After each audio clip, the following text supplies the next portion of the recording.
तो बच्चों पूरे फिजिक्स की बुक से मोस्ट इंपॉर्टेंट डेरिवेशन और मोस्ट इंपॉर्टेंट क्वेश्चन के क्रम में आज का पहला क्वेश्चन है कि वैद्युत विभव की परिभाषा लिखिए। किसी बिंदु आवेश के कारण किसी बिंदु पर वैद्युत विभव के लिए व्यंजक प्राप्त कीजिए। तो बच्चों इसके पहले कुछ वीडियोज इंपॉर्टेंट क्वेश्चंस के अपलोड हो चुके हैं। यदि आप उन वीडियोज को नहीं देखे हैं तो एक बार वीडियोज को देख लीजिए ताकि आपका पूरे बुक से आने वाले इंपॉर्टेंट क्वेश्चन, इंपॉर्टेंट डेरिवेशन अच्छे से रिवीजन हो जाए। ठीक है बच्चों किरण प्रकाशिकी और तरंग प्रकाशिकी वाले चैप्टर में आने वाले सभी के सभी important question, important derivation question आपको प्लेलिस्ट में मिल जाएगा।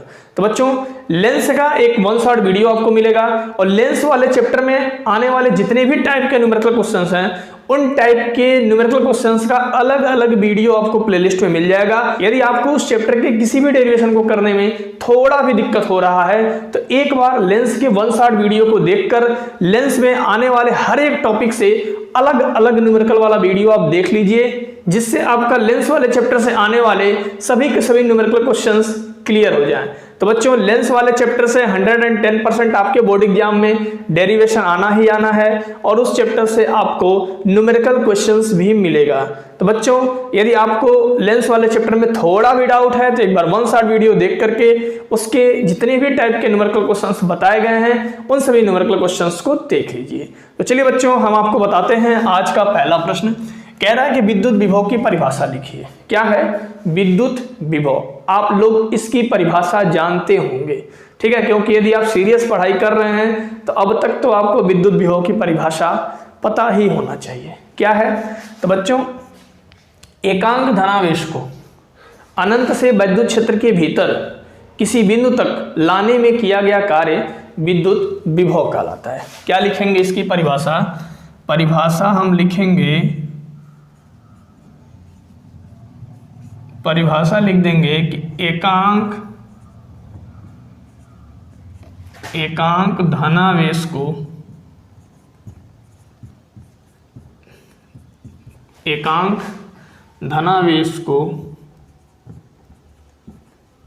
अनंत से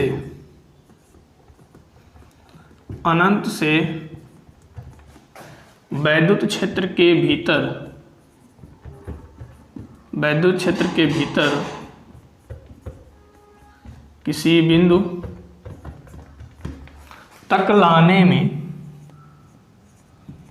किसी बिंदु तक लाने में किया गया कार्य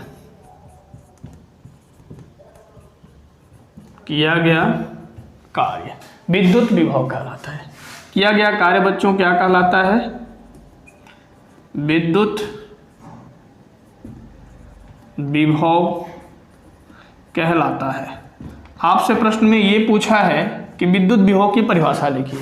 तो बच्चों जब आपसे एग्जाम में किसी भी भौतिक राशि की परिभाषा पूछेगा तो परिभाषा के साथ साथ आप उसका फार्मूला लिख दीजिएगा, मात्रक और बीमा भी आप लिख दीजिएगा।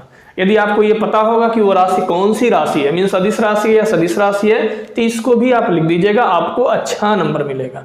ठीक है, अब आप ध्यान दो। तो क्या है? वैद्युत विभव की परिभाषा हो गई कि एकांक धनावेश को अनंत से विद्युत क्षेत्र के भीतर किसी बिंदु तक लाने में किया गया जो कार्य है वो आपका विद्युत विभव कहलाता है। तो बच्चों तो विद्युत विभव V बराबर आपका हो जाएगा W/Q। यह आपका फार्मूला है विद्युत विभव का। एकांक धनावेश को अनंत से विद्युत क्षेत्र के भीतर किसी बिंदु तक लाने में किया गया कार्य विद्युत विभव कहलाता है। जब हम एकांक धनावेश कर देंगे बच्चों तो आवेश का मान क्या हो जाएगा? 1 कूलाम हो जाएगा। और जब आवेश का मान 1 कूलाम हो जाएगा तो विद्युत विभव आपका W के बराबर होगा, मीन्स किए गए कार्य के बराबर होगा। अब हम आपको बता दें कि इसका मात्रक आप कैसे निकालोगे। तो विद्युत विभव का जो मात्रक होगा, कार्य का मात्रक क्या होता है? कार्य का मात्रक बच्चों होता है जूल और आवेश का मात्रक होता है कूलाम। ठीक है, तो विद्युत विभव का मात्रक आपका हो गया जूल/कूलाम और जूल/कूलाम को आप बोलते हैं क्या? वोल्ट। क्या बोलते हैं हम? जूल/कूलाम को हम वोल्ट बोलते हैं। तो विद्युत विभव का जो मात्रक हो गया जूल/कूलाम हुआ या वोल्ट हुआ। बच्चों आप इसकी बीमा निकाल दो।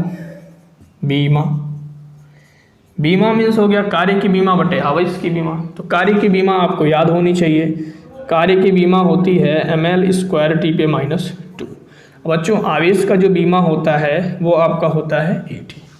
ठीक है, अब आप ध्यान दो, तो ये हो जाएगा ml² t पे -2, t को आप ऊपर ले जाओ t पे -1, a भी ऊपर जाएगा तो क्या होगा a पे -1, और ये बीमा निकल के आ जाएगा ml² -2 -1 -3 और a पे -1।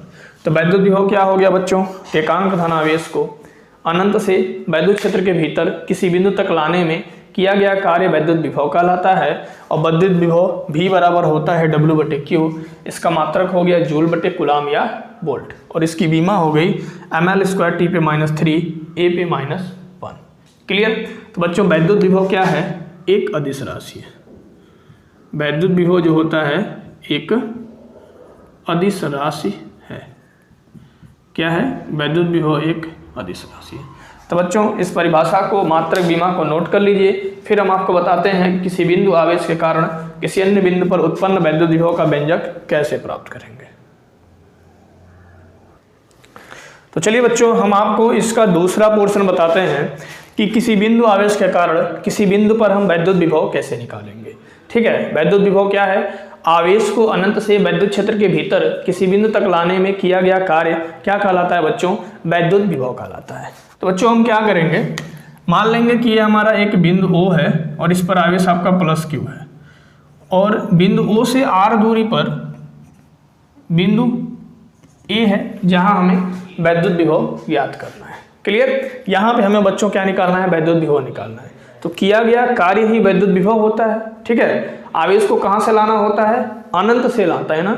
ठीक है, तो बच्चों जो किया गया कुल कार्य होगा वो आपका होगा, ध्यान देना, ये बात आप याद रखना, अनंत से लेके आ रहे हैं r त्रिज्या की दूरी तक आवेश को, तो जो किया गया कुल कार्य होगा वो छोटे कार्य का क्या होगा, इंटीग्रेशन होगा। छोटे कार्य का जब हम इंटीग्रेशन करेंगे लिमिट कहाँ से, इनफाइनाइट से r तक, ठीक है, तो हमारा कुल कार्य निकलेगा। तो सबसे पहले हम छोटा कार्य करेंगे। तो बच्चों कार्य बराबर होता है, ध्यान देना, कुछ हल्का फुल्का आपको बता दे रहे हैं, कार्य बराबर होता है बल गुणे विस्थापन। ठीक है, तो सूक्ष्म कार्य करने के लिए आपको सूक्ष्म विस्थापन करना पड़ेगा। तो हम क्या करेंगे, हम मान लेंगे कि +Q से x दूरी पर एक बिंदु B है जहां हमारा धन परीक्षण आवेश क्या है, Q0 है। फिर क्या करेंगे, धन परीक्षण आवेश को बिंदु B से C तक लाने में किया गया कार्य निकालेंगे। तो बच्चों B से C तक आने में जो सूक्ष्म विस्थापन होगा वो आपका होगा dx। ठीक है, तो सूक्ष्म कार्य करेंगे। उसके बाद हम क्या करेंगे, आवेश को अनंत से वैद्युत क्षेत्र के भीतर लाने में कुल कार्य निकालेंगे। तो कुल कार्य क्या होगा, छोटे कार्य का इंटीग्रेशन होगा। क्लियर। देखिए तो हम क्या करेंगे, कार्य बराबर होता है बल गुणे विस्थापन। तो सबसे पहले हम पता करें कि +Q के कारण Q0 पर बल कितना लगेगा। तो हम लिखेंगे +Q के कारण Q0 पर लगने वाला बल। दो आवेशों के बीच जो लगने वाला बल होता है उसको किस नियम से निकालते हैं, कूलाम के नियम से निकालते हैं। तो बच्चों जो परीक्षण आवेश होता है वो धनात्मक होता है, और यहाँ हम जो बिंदु O पर आवेश लिया है ये ऑलरेडी धनात्मक है। तो दोनों आवेश धनात्मक हैं, इसलिए इनके बीच जो बल लगेगा वो आपका प्रतिकर्षण बल लगेगा। ठीक है, तो लगने वाला जो बल F बराबर हो जाएगा, कूलाम का नियम कहता है कि Q1 Q2/r²। याद है ना आपको कूलाम का नियम। मान लीजिए दो आवेश Q1 व Q2 एक दूसरे से r दूरी पर स्थित हैं, तो कूलाम का नियम क्या होता है, F बराबर K Q1 Q2/r²। तो कूलाम के नियम से ये फार्मूला हो जाएगा, Q1 की जगह आपका क्या होगा, Q होगा, और Q2 की जगह बच्चों क्या हो जाएगा, Q0। नीचे क्या है, r²। r क्या होता है, उन दोनों आवेशों के बीच की दूरी। तो इस और इस आवेश के बीच की दूरी क्या है बच्चों, x है। इसे आप लिख देंगे x² न्यूटन। ठीक है, तो हम क्या करेंगे, पहले सूक्ष्म कार्य करेंगे। बल क्यों निकालें हम, कार्य बराबर होता है बल गुणे विस्थापन। तो सूक्ष्म कार्य करने के लिए हमको बल की आवश्यकता पड़ेगी। ठीक है, तो हम लिखेंगे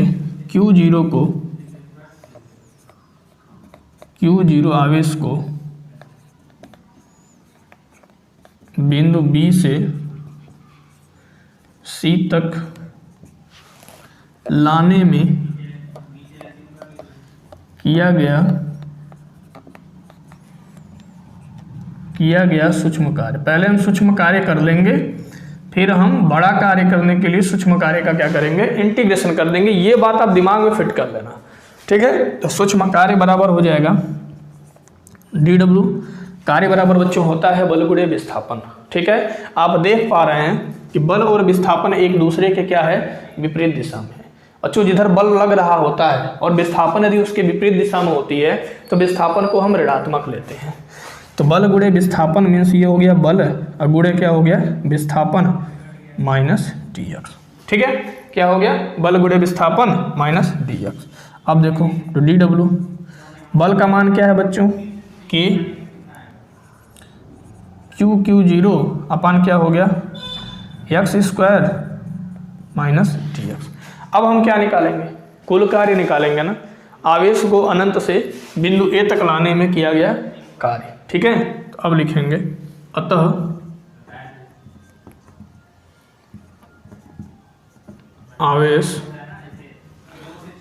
आवेश को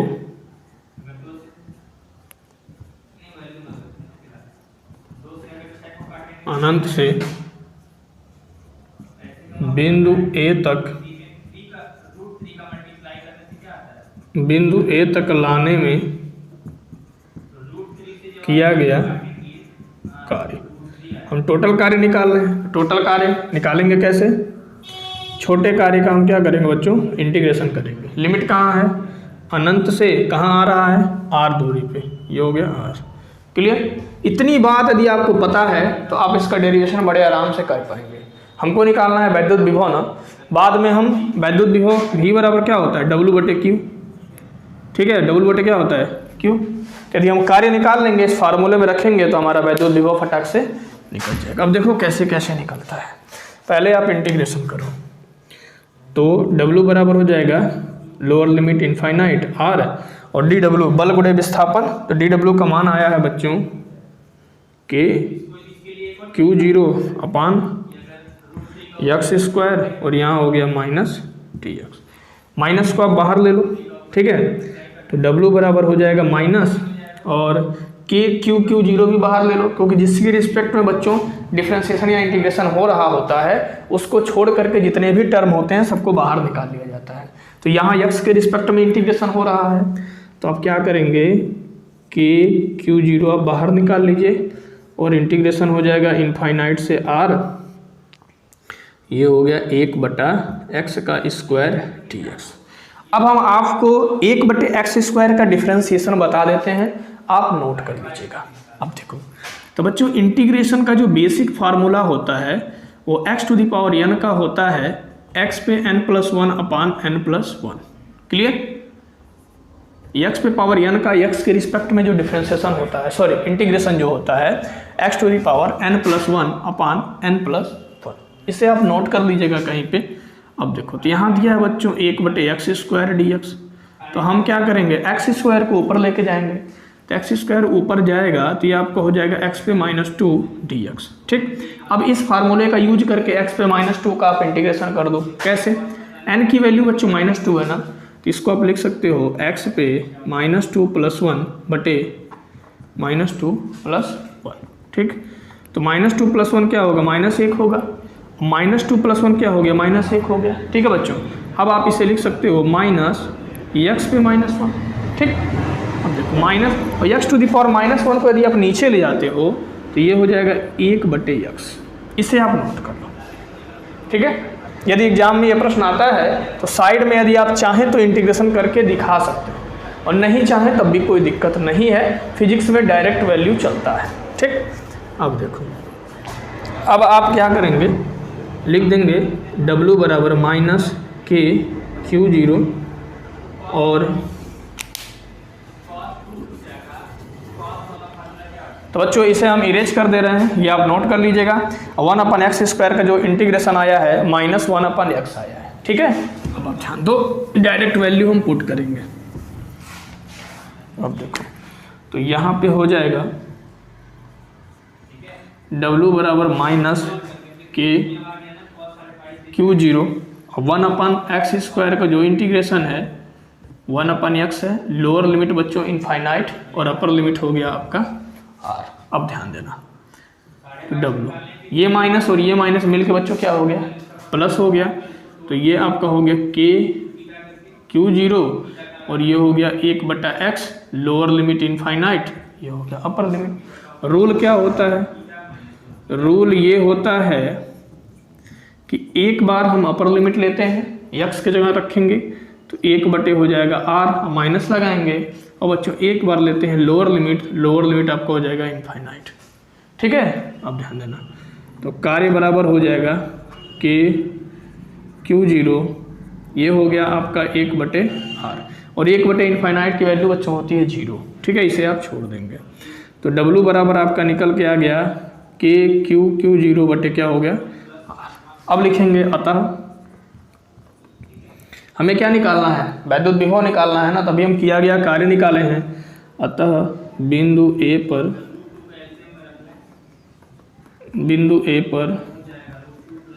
विद्युत विभव, बिंदु A पर वैद्युत विभव, तो वैद्युत विभव बच्चों हो जाएगा V बराबर W बटे क्यू जीरो। क्या होगा, V बराबर W बटे क्यू जीरो, तो W की वैल्यू है आपका के क्यू जीरो अपन R बटे क्या हो जाएगा बच्चों क्यू जीरो से क्यू जीरो क्या हो गया, कैंसिल हो गया, तो V बराबर आपका निकल के आ गया के क्यू और R नीचे आ जाएगा, के क्यू अपन R वोल्ट। तो ये हो गया आपका किसी बिंदु आवेश के कारण किसी अन्य बिंदु पर वैद्युत विभव का व्यंजक। ठीक है, और के क्या है बच्चों, नियतांक है। यदि आप के की वैल्यू रखेंगे तब ये फार्मूला कुछ इस प्रकार हो जाएगा, के का वैल्यू होता है 1/4πε0 क्यू अपन R वोल्ट। ठीक है, तो ये क्या है आपका किसी बिंदु आवेश के कारण किसी अन्य बिंदु पर वैद्युत विभव का क्या है, ये व्यंजक है। तो बच्चों ये क्वेश्चन क्लियर हो गया होगा। बच्चों यदि ये प्रश्न मैं आपको सिखाने में सफल रहा या थोड़ा बहुत डेरिवेशन लगाने में आपका मैं सहयोग किया तो एक प्यारा सा कमेंट करके जरूर बताइएगा इस डेरिवेशन को समझने में आपको कैसा लगा। ठीक है,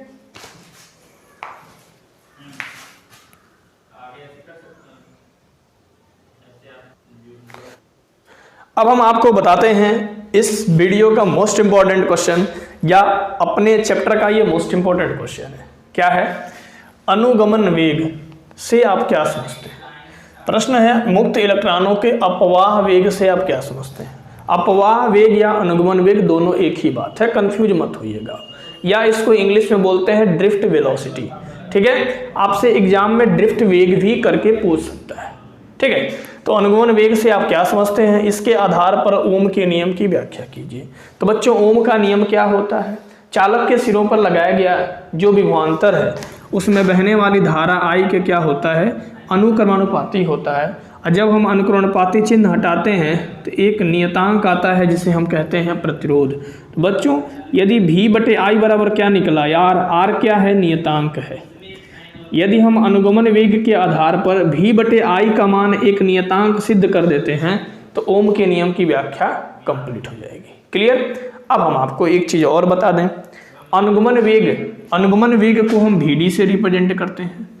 अनुगमन वेग और विद्युत धारा में संबंध क्या होता है, अनुगमन वेग और विद्युत धारा में जो संबंध होता है बच्चों NEA/VD होता है। N है मुक्त इलेक्ट्रॉनों की संख्या एकांक आयतन में, E है बच्चों इलेक्ट्रॉन पर आवेश, A क्या है उसका क्षेत्रफल है, और VD क्या है इलेक्ट्रॉनों का अनुगमन वेग है। तो सबसे पहले हम आपको बताते हैं कि अनुगमन वेग क्या होता है। ठीक है ना बच्चों, अनुगमन वेग का मान कितना होता है ये बात भी आप समझ लो। अनुगमन वेग का जो मान होता है इलेक्ट्रॉनों का वो आपका होता है 10⁻⁴ मीटर प्रति सेकेंड। अब हम आपको बताते हैं कि अनुगमन वेग को आप परिभाषित कैसे करेंगे। आप लिखेंगे कि जब किसी चालक के सिरों को बैटरी से जोड़ देते हैं, जब किसी चालक के सिरों को बैटरी से जोड़ देते हैं तो उत्पन्न विभवांतर इलेक्ट्रॉनों को त्वरित गति प्रदान नहीं कर पाता है, बल्कि उसे उच्च विभव के सिरों की ओर अति सूक्ष्म वेग देता है। अति सूक्ष्म वेग कितना होता है? 10⁻⁴ मीटर प्रति सेकेंड। इसी सूक्ष्म वेग को हम क्या कहते हैं? अपवाह वेग या अनुगमन वेग कहते हैं। ठीक है बच्चों, क्या है अनुगमन वेग? जब किसी चालक तार को, ठीक है, या चालक तार के सिरों को बैटरी से हम जोड़ देते हैं तो उत्पन्न विभवांतर इलेक्ट्रॉनों को त्वरित गति प्रदान नहीं कर पाता है, बल्कि उसे उच्च विभव के सिरों की ओर अति सूक्ष्म वेग देता है। अति सूक्ष्म वेग का मान कितना है? 10⁻⁴ मीटर प्रति सेकेंड। इस अति सूक्ष्म वेग को हम अनुगमन वेग या मुक्त इलेक्ट्रॉनों का अपवाह वेग कहते हैं। तो बच्चों हम उसको लिख के भी बता दे रहे हैं कि इसको कैसे लिखेंगे, आप नोट कर लीजिएगा। क्लियर? तो यदि आप अनुगमन वेग या अपवाह वेग की परिभाषा लिखना चाहते हैं तो आप लिख लीजिए। क्या है? जब हम किसी चालक तार के दोनों सिरों को किसी बैटरी से जोड़ देते हैं तो तार के सिरों के बीच जो उत्पन्न विभवांतर है इलेक्ट्रॉनों को त्वरित गति प्रदान नहीं कर पाता है, बल्कि उच्च विभव वाले सिरों की ओर एक नियत सूक्ष्म वेग 10⁻⁴ मीटर प्रति सेकेंड ही दे पाता है। इस नियत सूक्ष्म वेग को क्या कहते हैं? अपवाह वेग या अनुगमन वेग कहते हैं। ठीक है बच्चों, इसकी जो इंग्लिश होती है वो आपकी होती है ड्रिफ्ट वेलोसिटी। ड्रिफ्ट वेलोसिटी, ठीक है, इसको आप VD से रिप्रेजेंट करते हैं। क्लियर है? तो चलिए बच्चों, अब हम आपको बताते हैं कि अनुगमन वेग के आधार पर ओम के नियम की हम व्याख्या कैसे करेंगे। मान लीजिए बच्चों, ये कोई चालक है, ये एक चालक तार है, ठीक है, ये एक चालक तार है, इसकी लंबाई बच्चों क्या है? L है। ठीक है, ये आपका P सिरा है और ये Q सिरा है। ठीक है, हम जब चालक तार के सिरों को बैटरी से जोड़ देते हैं, ठीक है, अब देखो बैटरी से जोड़ दिए, प्लस टर्मिनल माइनस टर्मिनल, चालक तार के P सिरे को बैटरी के धन सिरे से और चालक तार के Q सिरे को बैटरी के ऋण सिरे से जोड़ देते हैं। और चालक की लंबाई बच्चों क्या है? L है। और ये मान लीजिए इलेक्ट्रॉन है, इलेक्ट्रॉन, ये आपका क्या है? इलेक्ट्रॉन। इलेक्ट्रॉन का बच्चों प्रवाह किधर से किधर हो रहा है? Q सिरे से P सिरे की ओर। ठीक है, और इसका जो अनुगमन वेग है वो आपका क्या है? VD है। ठीक है, तो हम मान लेंगे कि माना चालक के एकांक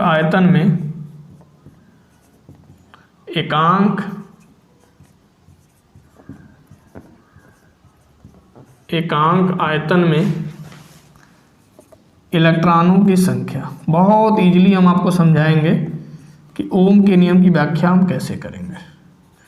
ठीक है, सबसे पहले मान लो कि इलेक्ट्रॉनों की जो संख्या है एकांक आयतन में वो आपका क्या है? N है। ठीक है, तो हम लिखेंगे कि चालक तार में प्रवाहित धारा, चालक तार में प्रवाहित धारा कितनी प्रवाहित होगी? अभी हम आपको बताए थे कि विद्युत धारा I तथा अनुगमन वेग में संबंध क्या था? I बराबर NE/AV/d। क्लियर? यह बना लो समीकरण नंबर 1।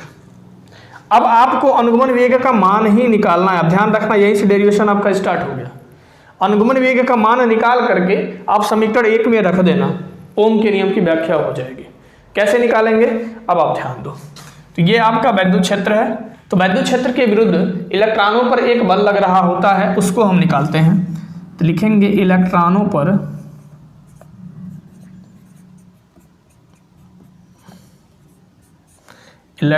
पर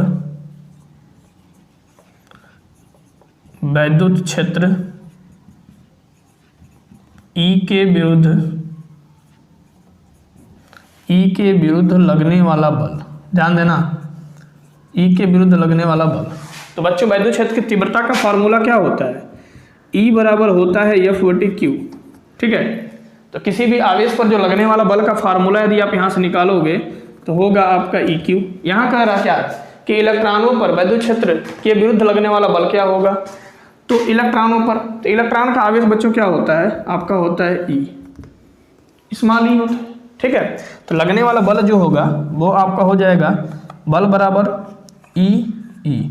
यहाँ पे आप लिख देना F बराबर QE से। तो किसी भी कण पर जो लगने वाला बल है, ठीक है, किसी आवेशित कण पर F बराबर QE है, लेकिन बच्चों इलेक्ट्रॉन पर जो लगने वाला बल होगा वैद्युत क्षेत्र E के विरुद्ध, वो आपका क्या होगा, F बराबर EE होगा। अब आप ध्यान दो, बल बराबर क्या होता है, द्रव्यमान गुणे त्वरण। अब आप ध्यान देना, बल बराबर होता है बच्चों द्रव्यमान गुणे त्वरण। ये त्वरण है, समझो आप, अल्फा क्या है, त्वरण है। बल की जगह आप लिख लो द्रव्यमान गुणे त्वरण। यम क्या है, इलेक्ट्रॉन का द्रव्यमान है। अब देखो E। अब हम आपको दो फार्मूला बता दें। तो बच्चों त्वरण जो होता है,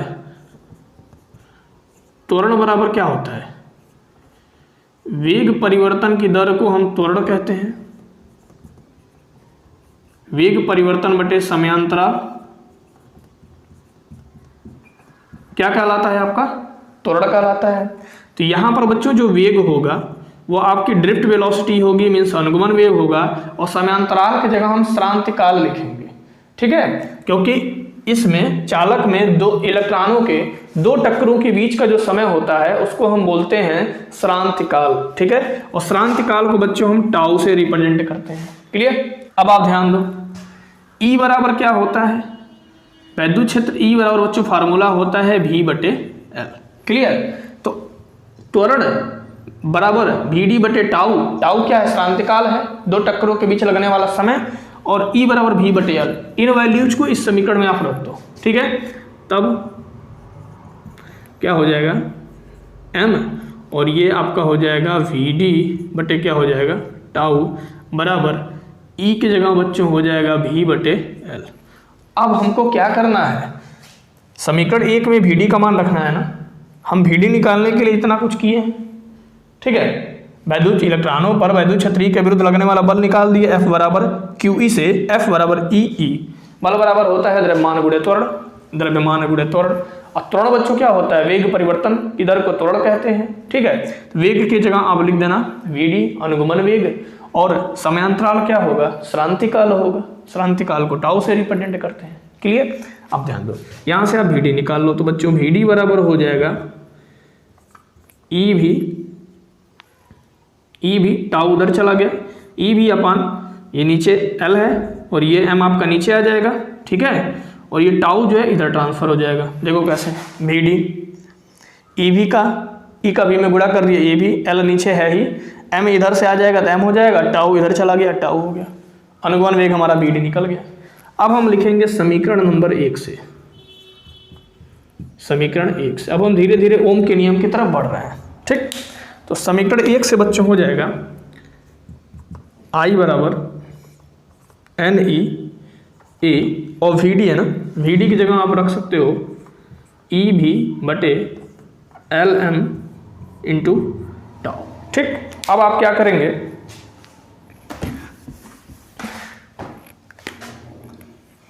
अब आप लिख दो I बराबर N क्या है, एकांक आयतन में मुक्त इलेक्ट्रॉनों की संख्या, ये हो गया N। E और E मिलके बच्चों हो गया E का स्क्वायर, ठीक है।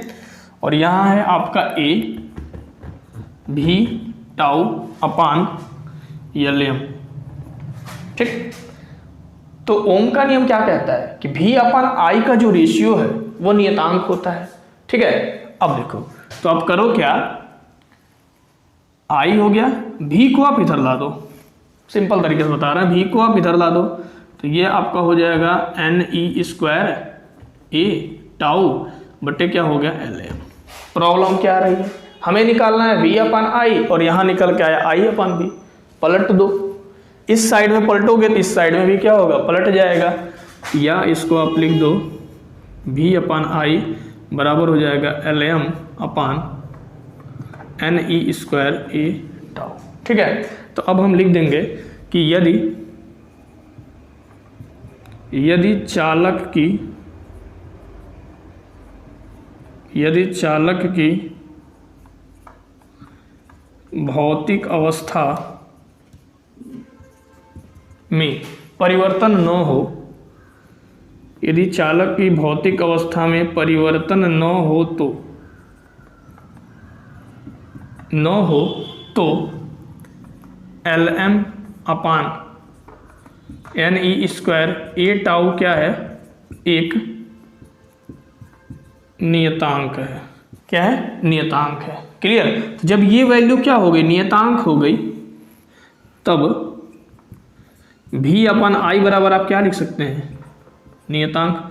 और ओम का नियम भी यही कहता है कि चालक के सिरों पर जो लगाया गया वोल्टेज है और उसमें बहने वाले धारा का जो अनुपात होता है बच्चों नियत होता है।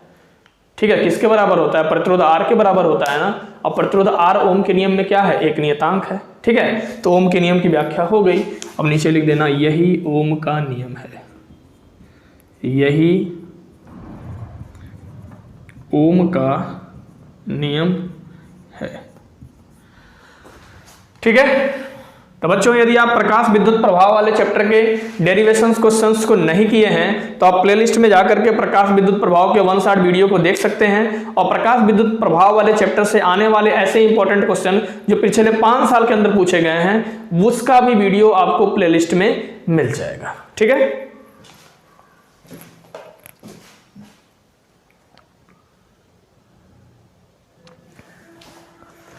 तो अब हम आपको बताते हैं संधारित्र वाले चैप्टर से एक इंपॉर्टेंट क्वेश्चन। ठीक है, क्या है क्वेश्चन कि संधारित्र की धारिता की परिभाषा लिखिए। तो बच्चों संधारित्र क्या है? संधारित्र क्या है? संधारित्र एक ऐसा समायोजन है जिसमें किसी चालक के आकार में परिवर्तन किए बिना उस पर आवेश की पर्याप्त मात्रा को संचित किया जा सकता है। बच्चों संधारित्र में क्या होता है? आवेश का संग्रहण होता है। ठीक है, तो संधारित्र एक ऐसा समायोजन है जिसमें किसी चालक के आकार में बिना परिवर्तन किए आवेश की पर्याप्त मात्रा को संचित किया जा सकता है। क्लियर? अब हम आपको बता दें संधारित्र की धारिता की परिभाषा लिखिए। क्वेश्चन में कहा है कि संधारित्र की धारिता की परिभाषा लिखिए। तो बच्चों संधारित्र में 2 प्लेट होता है। ठीक है, तो संधारित्र की जो धारिता की परिभाषा है, संधारित्र की धारिता का सूत्र क्या है? C बराबर होता है Q/V। तो Q क्या है बच्चों? संधारित्र के एक प्लेट को दिया गया आवेश है और V है दोनों प्लेटों के बीच उत्पन्न विभवांतर। इन्हीं के अनुपात को हम संधारित्र की क्या कहते हैं? धारिता कहते हैं। ठीक है, तो बच्चों संधारित्र की धारिता का जो परिभाषा है वो आपका है कि संधारित्र की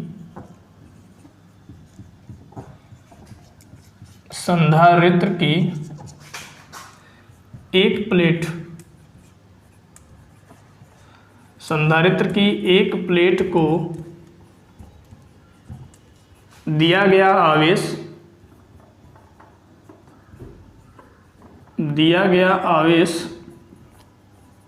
Q तथा दोनों प्लेटों के बीच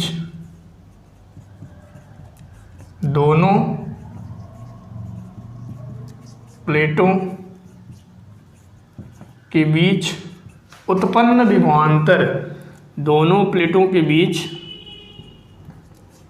उत्पन्न विभवांतर V के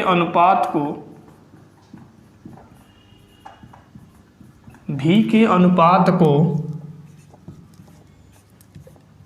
संधारित्र की धारिता कहते हैं। संधारित्र की धारिता कहते हैं। तो बच्चों संधारित्र की धारिता का जो सूत्र आपका हो जाएगा वो आपका होगा C बराबर Q/V। तो संधारित्र क्या है? संधारित्र पर आवेश की पर्याप्त मात्रा को संचित किया जा सकता है चालक के आकार में बिना परिवर्तन किए। तो बच्चों संधारित्र एक ऐसा समायोजन है जिसमें किसी चालक के आकार में बिना परिवर्तन किए उस पर आवेश की पर्याप्त मात्रा को संचित किया जा सकता है। और संधारित्र की धारिता क्या होती है? संधारित्र की धारिता क्या होता है? किसी प्लेट को दिया गया आवेश Q तथा उन दोनों प्लेटों के बीच जो उत्पन्न विभवांतर है उसी के अनुपात को हम क्या कहते हैं? संधारित्र की धारिता कहते हैं। तो बच्चों संधारित्र में 2 प्लेट होता है। ठीक है, अभी हम आपको डेरिवेशन में फिगर बना के बताएंगे। अब देखिए यह है आपकी संधारित्र की धारिता का सूत्र। तो बच्चों एक प्रश्न और आता है कि वैद्युत धारिता से आप क्या समझते हैं? तो इसे हम वैद्युत धारिता भी कहते हैं। तो वैद्युत धारिता की परिभाषा थोड़ा सा बदल जाएगा। क्या होगा?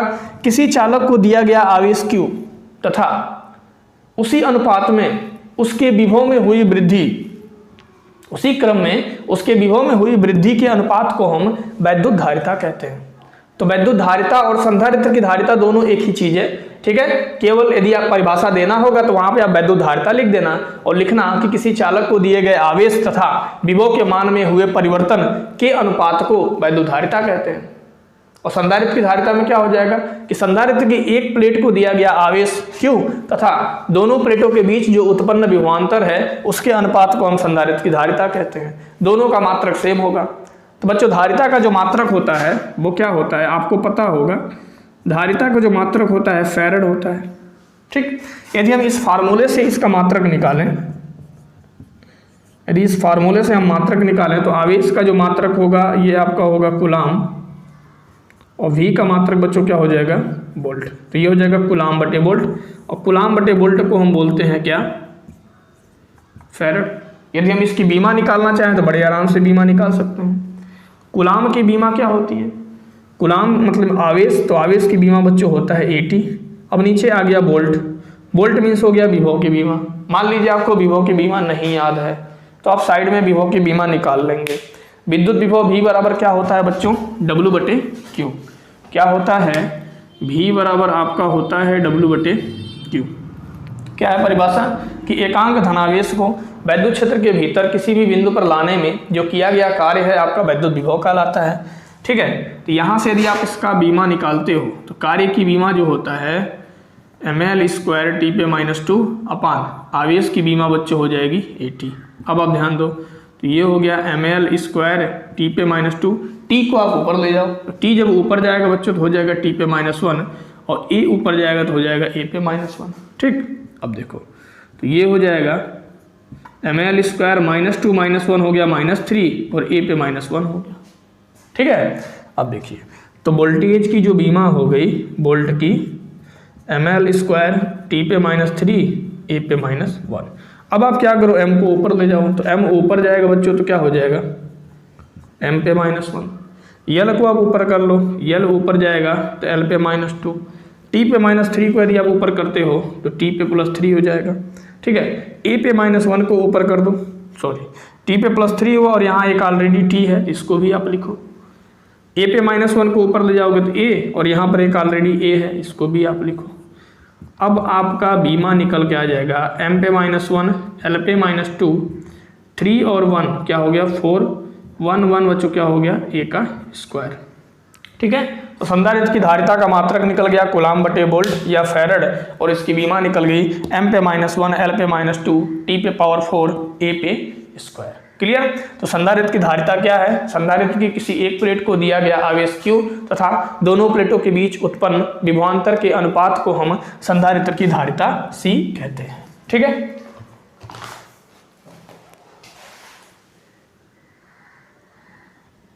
तो बच्चों अब हम आपको बताते हैं कि समांतर प्लेट संधारित्र की धारिता का हम व्यंजक कैसे प्राप्त करेंगे, ठीक है। समांतर प्लेट में दो प्लेटें होती हैं जिनका क्षेत्रफल समान होता है और आकार भी बच्चों क्या होता है समान होता है, ठीक है। अब आप ध्यान दो ये दो प्लेट है, मान लीजिए क्षेत्रफल में समान है और इनकी आकृति भी क्या है समान है। ये प्लेट x है और ये प्लेट क्या है y है। क्लियर। इसे बच्चों अर्थ से जोड़ा गया है ये, और इन दोनों प्लेटों के बीच की जो दूरी है वो आपका क्या है स्मॉल d है, ठीक है। अब आप ध्यान दो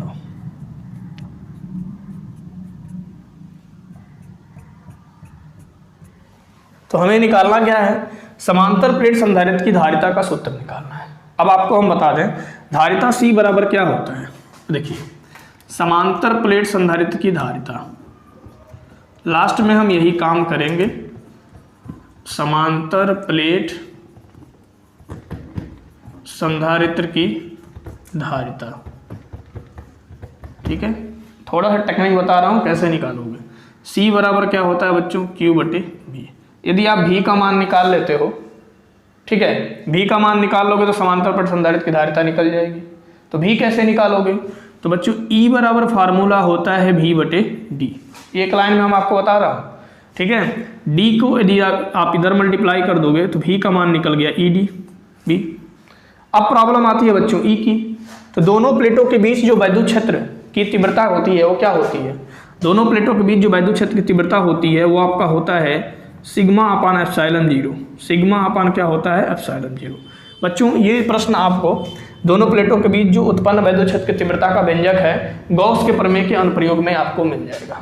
ठीक है, तो इन दोनों प्लेटों के बीच जो उत्पन्न वैद्युत क्षेत्र की तीव्रता होती है वो आपका होता है सिग्मा अपान एप्सिलॉन जीरो। सिग्मा क्या है? ये बच्चों है पृष्ठ आवेश घनत्व। तो सिग्मा का जो मान होता है वो आपका होता है क्यू अपान ए। अभी हम आपको डिटेल में बताएंगे, पहले शार्ट में बता दे रहे हैं। ठीक है, सिग्मा का मान होता है Q upon A epsilon zero into D बराबर क्या हो गया? भी। ए को यदि आप नीचे लिखते हो तो क्यू ये हो जाएगा A epsilon zero into D बराबर क्या हो गया? बी। हमें निकालना है बच्चों क्या? धारिता। तो धारिता सी बराबर हो जाएगा क्यू बटे भी। भी का मान कितना है? भी का मान है आपका Q D upon A epsilon zero. ठीक है, तो क्यू से क्यू बच्चों क्या हो गया? कट हो गया। ए एप्सिलॉन जीरो को आप ऊपर लेके जाओ तो ये हो गया A epsilon zero upon T. तो समांतर प्लेट संधारित्र की धारिता का सूत्र निकल के आ गया A epsilon zero upon D. अब प्रश्न क्या कह रहा है कि इसकी धारिता को कैसे बढ़ाया जा सकता है? आप देख पा रहे हैं कि सी और ए में क्या संबंध है बच्चों? सी अनुक्रमणपाती ए है। यदि हम प्लेटों के क्षेत्रफल को बढ़ाएंगे तो इनके बीच की जो धारिता होगी वो भी बढ़ेगी। प्लेटों के क्षेत्रफल को यदि हम बढ़ाते हैं तो संधारित्र की धारिता भी क्या होगी? बढ़ेगी। क्यों? क्योंकि बच्चों संधारित्र की धारिता सी प्लेटों के क्षेत्रफल ए के क्या है? अनुक्रमणपाती है। और अनुक्रमणपाती संबंध में ये होता है यदि किसी एक भौतिक राशि में जितना जो परिवर्तन करेंगे, कम करेंगे तो दूसरी वाली भौतिक राशि भी कम होगी, यदि बढ़ाएंगे तो दूसरी वाली भौतिक राशि भी क्या होगी? बढ़ेगी। ठीक है, तो धारिता बढ़ाने के लिए क्षेत्रफल को हम बढ़ा सकते हैं या एक काम और कर सकते हैं। सी और प्लेटों के बीच की दूरी में क्या संबंध है? 1/d है। समझ गए? तो यदि इसको हम घटाएंगे तो ये बढ़ेगा। मतलब प्लेटों के बीच की दूरी को यदि हम घटा दें तो धारिता क्या होगी? बढ़ जाएगी। क्लियर है? अब हम आपको इस डेरिवेशन को थोड़ा डिटेल में बताते हैं।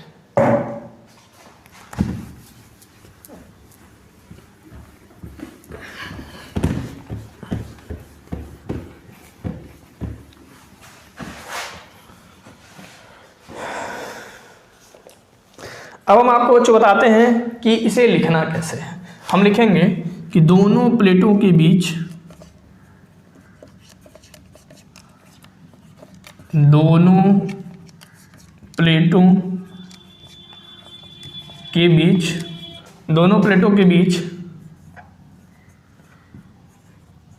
वैद्युत क्षेत्र की तीव्रता क्या होगी? ठीक है, अभी हम आपको बता दिए कि हम E क्यों निकाल रहे हैं। तो वैद्युत क्षेत्र की तीव्रता बच्चों E बराबर हो जाएगा सिग्मा बटे एप्सिलॉन जीरो। और सिग्मा क्या है? सिग्मा आपका है पृष्ठ आवेश घनत्व। क्या है बच्चों? पृष्ठ आवेश घनत्व। और पृष्ठ आवेश घनत्व जो सिग्मा का मान होता है वो आपका होता है क्यू बटे ए। तो इसलिए E बराबर निकल के आ जाएगा, सिग्मा की जगह आप क्यू बटे ए लिख दो, हो जाएगा क्यू बटे ए अपान एप्सिलॉन नॉट। या आप इसको ऐसे लिख सकते हो क्यू अपान ए को आप नीचे कर लो ए एप्सिलॉन नॉट। क्लियर? तो इन दोनों प्लेटों के मध्य जो वैद्युत क्षेत्र की तीव्रता निकल गई Q upon A epsilon not. Clear? अब लिखेंगे कि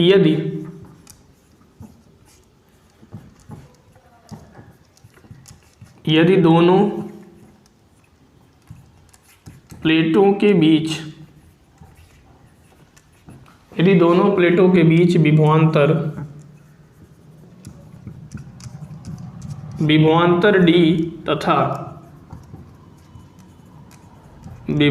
डी तथा उनके बीच की दूरी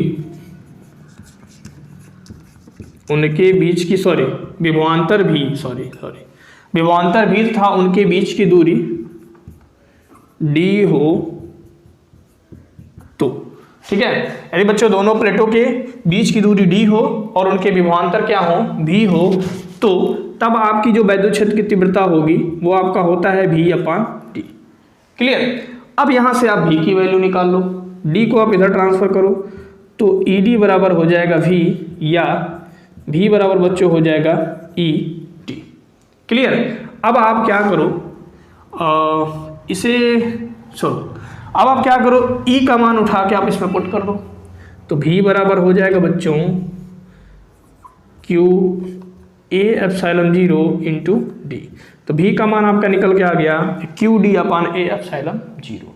हमें क्या निकालना है? समांतर प्लेट संधारित्र की धारिता का सूत्र। तो अब हम लिखेंगे अतः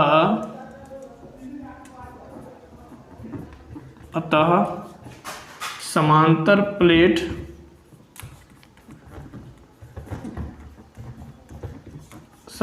प्लेट संधारित्र की धारिता।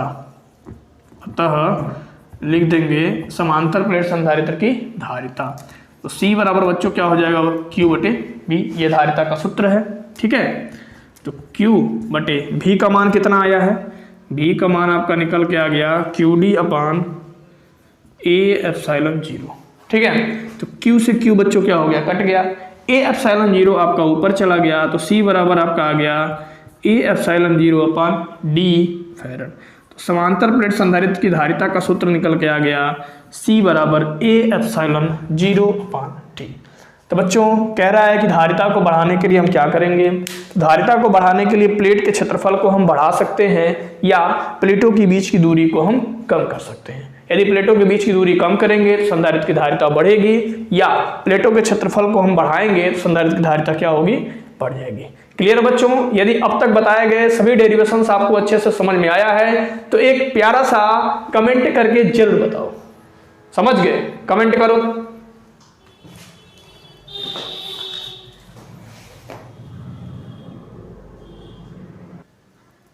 तो चलिए बच्चों, अब हम आपको एक परिभाषा बताते हैं, मात्रक बताते हैं और बीमा बताते हैं। किसका?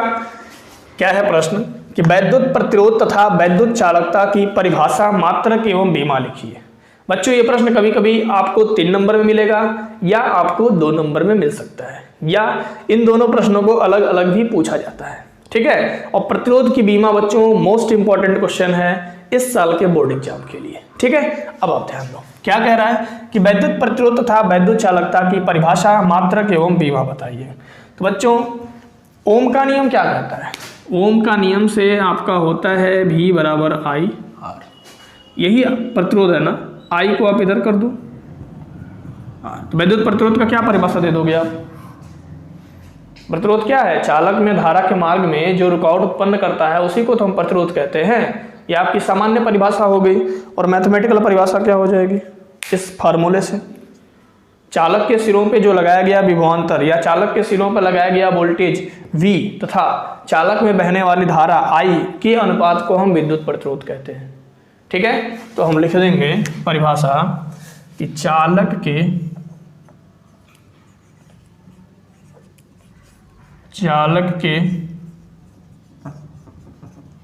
सिरों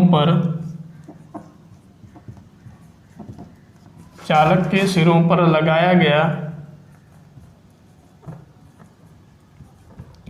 गया विभवांतर भी तथा चालक में बहने वाली धारा तथा चालक में प्रवाहित धारा I के अनुपात को, प्रवाहित धारा I के अनुपात को वैद्युत प्रतिरोध कहते हैं। वैद्युत प्रतिरोध R कहते हैं।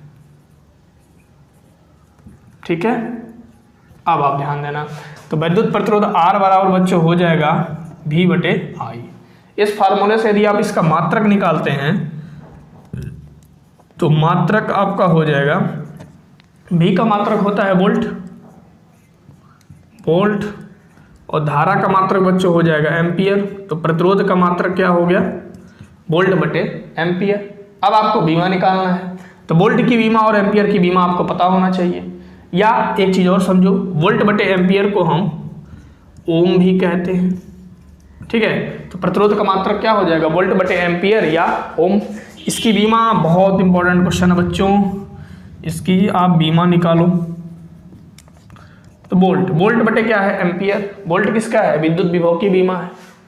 मान लीजिए आपको याद नहीं है, अभी हम पिछले प्रश्न में हम आपको बताए थे कि वोल्ट की बीमा क्या होती है। ठीक है, हम आपको एक बार और निकाल के बता देते हैं कि विद्युत विभव या बोल्ट की बीमा हम कैसे निकालेंगे। भी बराबर हो गया W/Q। W बच्चों कार्य है और कार्य का बीमा होता है ml² T/-2 और आवेश होता है आपका AT। ठीक है, अब ध्यान दो, तो ये हो गया ml² T/-2 है, T ऊपर जाएगा ये भी -1 होगा, तो -2 और -1 मिलके हो जाएगा -3 और E ऊपर जाएगा बच्चों हो जाएगा A/-1। तो वैद्युत विभव की बीमा निकल के आ गई ml² T/-3 A/-1। क्लियर। अब देखो, तो अब आप क्या करोगे, यहाँ लिख दोगे ml² T/-3 A/-1 अपान एम्पियर मीन्स धारा की बीमा। धारा की बीमा क्या होगी A। अब देखो, तो ये हो जाएगा आपका ml² T/-3 A/-1 है, A ऊपर जाएगा तो ये भी हो जाएगा आपका A/-1 और बीमा आपका निकल के आ जाएगा ml² T/-3 और A पे बच्चों क्या हो जाएगा -2। ठीक है, तो वैद्युत प्रतिरोध का मात्रक हो गया ओम। ठीक है ना, और वैद्युत प्रतिरोध की बीमा हो गई ml² T/-3 A/-2। यदि वैद्युत प्रतिरोध के मात्रक को मूल मात्रकों के पदों में लिखना है तो m क्या है बच्चों, द्रव्यमान के लिए यूज होता है, तो द्रव्यमान की बीमा होती है किलोग्राम। L आपका लंबाई के लिए यूज होता है, लंबाई का जो मात्रक होता है मीटर होता है। ठीक है, तो द्रव्यमान का मात्रक हो गया किलोग्राम मीटर स्क्वायर, T समय के लिए है तो सेकंड पे -3 और ये बच्चों धारा के लिए है तो एम्पियर में -2। तो प्रतिरोध का जो मात्रक मूल मात्रक के पदों में क्या हो गया, किलोग्राम मीटर का स्क्वायर, सेकंड पे -3 और एम्पियर पे -2। क्लियर। अब आप ध्यान दो, अगला कहा है आपसे कि वैद्युत चालकता की भी परिभाषा बताइए, मात्रक बताइए और बीमा बताइए। ठीक है, अब देखो, तो हम आपको बता दें कि वैद्युत प्रतिरोध के व्युत्क्रम को हम वैद्युत चालकता कहते हैं। वैद्युत प्रतिरोध के व्युत्क्रम को हम वैद्युत चालकता कहते हैं। मतलब वैद्युत चालकता जो होगी, वैद्युत चालकता बराबर हो जाएगा 1/, वैद्युत प्रतिरोध, 1/, वैद्युत प्रतिरोध। ठीक, तो वैद्युत चालकता की परिभाषा क्या है, इस पर बच्चों न्यूमेरिकल भी क्वेश्चन आता है। ठीक है, एक प्रतिरोध दे देगा, बोलेगा वैद्युत चालकता निकालिए। तो वैद्युत चालकता क्या होता है, वैद्युत प्रतिरोध के व्युत्क्रम को हम वैद्युत चालकता कहते हैं। क्लियर है। अब ध्यान दो, तो इसका बच्चों मात्रक जो होगा, जैसे मान लीजिए इसका मात्रक है वोल्ट/एम्पियर, तो वैद्युत चालकता का मात्रक हो जाएगा एम्पियर/वोल्ट। ठीक है, और वैद्युत प्रतिरोध का मात्रक क्या है, ओम है, तो वैद्युत चालकता का मात्रक हो जाएगा ओम को यदि आप ऊपर ले जाओगे तो ओम पे क्या हो जाएगा -1 हो जाएगा। ठीक है, और इसको हम बोलते हैं महो। तो वैद्युत चालकता का मात्रक क्या होता है, महो। ठीक है, इंग्लिश में बच्चों इसको लिखते हैं MHO।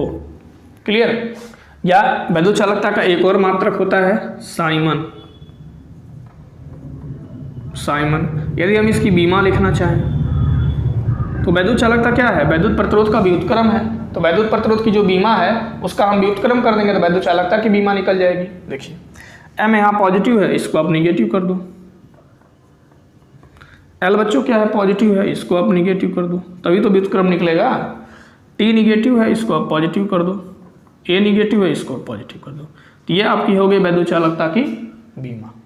और वैद्युत चालकता का मात्रक यदि मूल मात्रक के पदों में लिखेंगे तो क्या लिख देंगे, किलोग्राम पे -1, मीटर पे -2 और सेकंड पे +3 और एम्पियर पे बच्चों 2। क्लियर।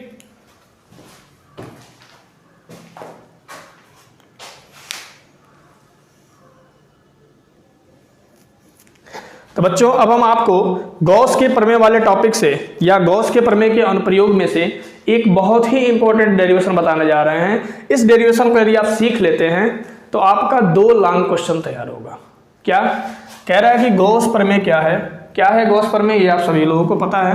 कह रहा है कि इस प्रमेय की सहायता से किसी बिंदु आवेश के कारण किसी बिंदु पर वैद्युत क्षेत्र की तीव्रता का व्यंजक प्राप्त कीजिए।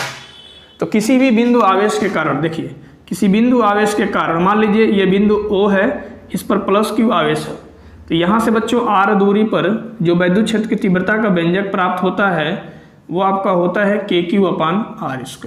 ठीक है, ये आप इसके पहले एक टॉपिक में पढ़े होंगे वैद्युत क्षेत्र की तीव्रता में। ठीक है, किसी बिंदु आवेश के कारण R दूरी पर स्थित मान लीजिए कोई बिंदु P है और यहाँ वैद्युत क्षेत्र की तीव्रता आपकी हो जाएगी KQ/R²। तो इसी डेरिवेशन को गॉस के प्रमेय की सहायता से सिद्ध करना है।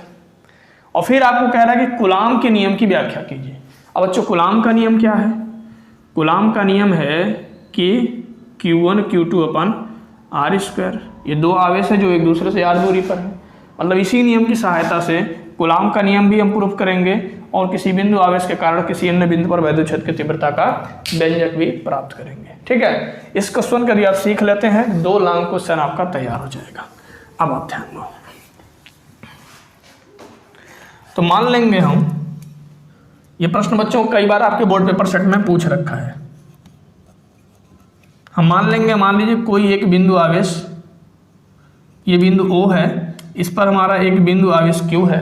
ठीक है, और यहाँ से r दूरी पर स्थित एक बिंदु P है जहाँ हमें वैद्युत क्षेत्र की तीव्रता निकालनी है। यहाँ पर हमें क्या करनी है बच्चों? वैद्युत क्षेत्र की तीव्रता निकालनी है।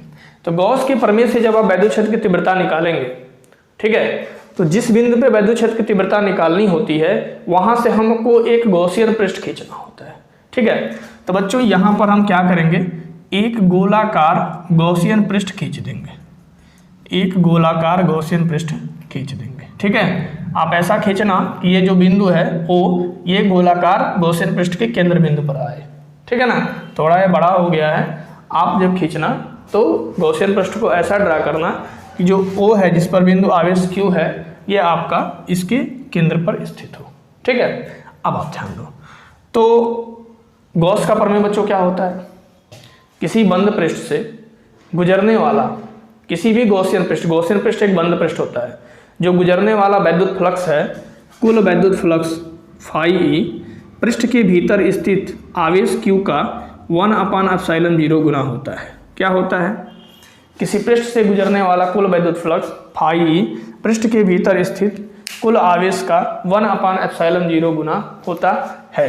तो बच्चों किसी पृष्ठ से गुजरने वाला वैद्युत फ्लक्स हमें निकालना पड़ेगा। तो वैद्युत फ्लक्स निकालने के लिए हम क्या करते हैं, आपको हम पहले बता दें। वैद्युत फ्लक्स, यदि हमको कुल वैद्युत फ्लक्स निकालना है तो छोटे वैद्युत फ्लक्स का हम क्या करेंगे? इंटीग्रेशन करेंगे। छोटा वैद्युत फ्लक्स, ये जो वैद्युत फ्लक्स है पूरे पृष्ठ के कारण निकलेगा, और छोटा जो वैद्युत फ्लक्स है बच्चों, इसी पृष्ठ का जो सूक्ष्म क्षेत्रफल अवयव है उसके कारण जो वैद्युत फ्लक्स है उसको हम बोलते हैं d∅e। तो एक सूक्ष्म क्षेत्रफल अवयव के कारण हम पहले वैद्युत फ्लक्स निकालेंगे, उसके बाद उसका इंटीग्रेशन करेंगे, तो पूरे गॉसियन पृष्ठ के कारण आपका वैद्युत फ्लक्स निकल जाएगा और हमारा डेरिवेशन बहुत ही आसानी से हो जाएगा। ठीक है, तो हम क्या करेंगे, यहाँ पर हम एक छोटा क्षेत्रफल अवयव ले लेते हैं। छोटा क्षेत्रफल अवयव, छोटा क्षेत्रफल अवयव लेंगे बच्चों। सूक्ष्म क्षेत्रफल अवयव क्या होगा? dA। क्या होगा सूक्ष्म क्षेत्रफल अवयव? dA। ये मान लिया बिंदु P है, तो बच्चों जो वैद्युत क्षेत्र होगा, वैद्युत क्षेत्र की दिशा इधर होगी E। क्लियर? और ये छोटा क्षेत्रफल अवयव क्या है? dA है। तो इसकी जो क्षेत्रफल सदिश हो जाएगी वो ऐसे हो जाएगी। किसी भी पृष्ठ का क्षेत्रफल सदिश क्या होता है? उसके लंबवत, पृष्ठ के लंबवत इकाई सदिश को, जैसे मान लीजिए पृष्ठ है, इसके लंबवत जो इकाई सदिश होता है उसको हम बोलते हैं क्षेत्रफल सदिश। ठीक, देखिए, तो यहाँ पर सूक्ष्म क्षेत्रफल अवयव dA और वैद्युत क्षेत्र E दोनों क्या है बच्चों? एक ही दिशा में है। ठीक है, तो एक ही दिशा में है, तो इनके बीच जो कोण बनेगा वो थीटा बराबर क्या बनेगा? 0। तो हम लिखेंगे सबसे पहले कि सूक्ष्म क्षेत्रफल अवयव, सूक्ष्म क्षेत्रफल अवयव dA से होकर गुजरने वाला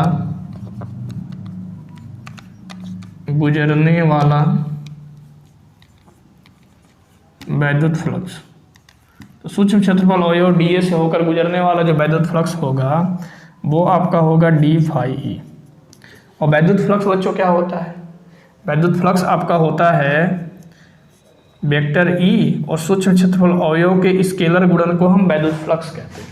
ठीक है, वैद्युत क्षेत्र E और सूक्ष्म क्षेत्रफल अवयव dA के स्केलर गुणन को हम वैद्युत फ्लक्स कहते हैं। अब आप ध्यान दो, तो d∅e बराबर हो जाएगा E डॉट dA को आप लिख सकते हो E dA cos थीटा। ठीक है, और यहाँ पर बच्चों थीटा जो है आपका 0 अंश है। क्यों? क्योंकि सूक्ष्म क्षेत्रफल अवयव dA और वैद्युत क्षेत्र की तीव्रता की दिशा क्या है, एक ही है। ठीक, तो आपका निकल के आ जाएगा डी फाई ई बराबर E D A, cos zero अंश का मान होता है 1। तो सूक्ष्म क्षेत्रफल अवयव से गुजरने वाला वैद्युत फ्लक्स आपका निकल गया। अब हम निकालेंगे कि संपूर्ण गॉसियन पृष्ठ से, गॉसियन पृष्ठ हमारा कैसा है, गोलाकार है। गॉसियन पृष्ठ हम कहाँ खींचते हैं, जिस बिंदु पर हमें वैद्युत क्षेत्र की तीव्रता निकालनी होती है वहां हम गॉसियन पृष्ठ खींचते हैं। तो बच्चों सबसे पहले हम क्या मानेंगे कि माना बिंदु O पर एक आवेश प्लस Q है और प्लस Q आवेश से r दूरी पर एक बिंदु P है जहां हमें वैद्युत क्षेत्र की तीव्रता निकालनी है। तो वैद्युत क्षेत्र की तीव्रता निकालने के लिए बिंदु P से होता हुआ हम एक गोलाकार गॉसियन पृष्ठ खींच देते हैं। ठीक है, तो इस पृष्ठ से गुजरने वाला हमको वैद्युत फ्लक्स निकालना पड़ेगा इसमें। तो वैद्युत फ्लक्स निकालने के लिए हम सूक्ष्म क्षेत्रफल अवयव लेते हैं सबसे पहले। तो सूक्ष्म क्षेत्रफल अवयव से गुजरने वाला वैद्युत फ्लक्स हमारा निकल गया। अब हम लिखेंगे कि संपूर्ण पृष्ठ से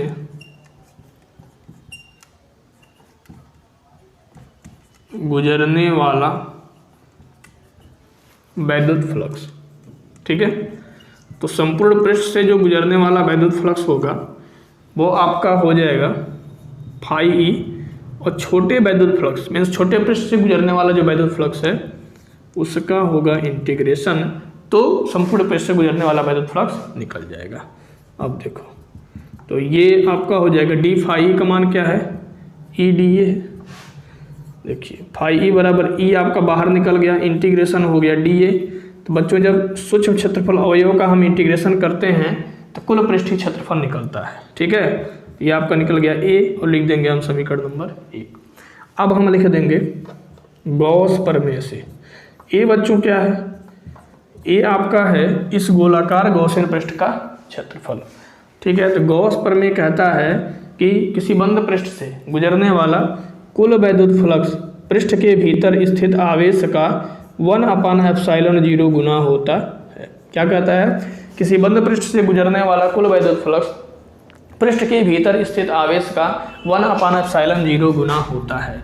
अब आप क्या करेंगे, समीकरण 1 व समीकरण 2 पर ध्यान दीजिए। लेफ्ट हैंड साइड आपका बराबर है तो राइट हैंड साइड आपका बराबर हो जाएगा। तो लिख देंगे समीकरण 1 व 2 से। ठीक है, तो राइट हैंड साइड आपका हो जाएगा ई ए बराबर, यहाँ हो जाएगा बच्चों Q/ε0। क्या हो जाएगा, Q/ε0। ठीक, तो ए क्या है, इस गोलाकार गॉसियन पृष्ठ का क्षेत्रफल है। तो बच्चों गोले का जो क्षेत्रफल होता है वो आपका होता है 4πr²। पता है ना आपको, गोले का क्षेत्रफल नहीं पता, याद कर लो या कहीं नोट कर लो। गोले का जो क्षेत्रफल होता है 4πr² होता है, बराबर हो जाएगा Q/ε0। तो E बराबर हो जाएगा बच्चों 4πr² आपका नीचे आ जाएगा। ठीक है, तो नीचे जब आएगा तो ये कुछ इस प्रकार होगा 4πr²ε0। इसको आप सेट करके लिख लो। तो E बराबर हो जाएगा 1/4πε0 इंटू Q/ हो जाएगा r², न्यूटन/कूलाम। न्यूटन/कूलाम आपका मात्रक है। तो किसी बिंदु आवेश के कारण किसी अन्य बिंदु पर वैद्युत क्षेत्र की तीव्रता का व्यंजक आपका प्राप्त हो गया। E बराबर 1/4πε0 इंटू Q/r²। अब बच्चों इसमें यह भी कह रहा है कि कूलाम के नियम की व्याख्या कीजिए। हम मान लेंगे कि यहाँ एक आवेश Q0 है, हम मान लेंगे कि बिंदु P पर आवेश क्या है, Q0 है। तो प्लस Q के कारण Q0 पर लगने वाला बल क्या होगा, वही हम निकाल लेंगे। तो कूलाम का नियम आपका डिराइव हो जाएगा। कैसे, अब लिखेंगे हम कि यदि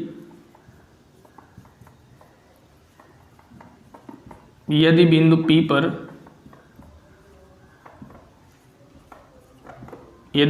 पर आवेश Q0 हो, तो कोई भी आवेश मान लो आप, क्योंकि कूलाम के नियम में 2 आवेश लेना होता है। जनरली हम क्या करते हैं, Q1 और Q2 आवेश लेते हैं। ठीक है, Q1 व Q2, लेकिन बच्चों हम यहाँ पे प्लस Q पहले लिख दिए। आप डिराइव करना तो इसको Q1 लिख देना, फिर यहाँ पे Q2 आवेश मान लेना, कोई दिक्कत नहीं है। Q0 भी लिख के आप कर सकते हो। यदि बिंदु P पर आवेश Q0 हो तो प्लस Q के कारण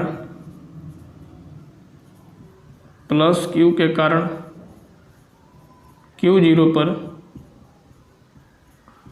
लगने वाला बल प्लस क्यू के कारण Q0 पर लगने वाला बल। तो बल बच्चों हो जाएगा F बराबर क्या होगा EQ। ये फार्मूला कहाँ से आया, E बराबर होता है F बटे Q। तो इस फार्मूले से यदि आप F की वैल्यू निकालोगे तो F बराबर क्या होगा EQ। ठीक, तो F E का फार्मूला क्या निकला है बच्चों, लिखना है आपका 1/4 पाई एप्सिलॉन 0 Q/r² इंटू क्या हो गया Q0।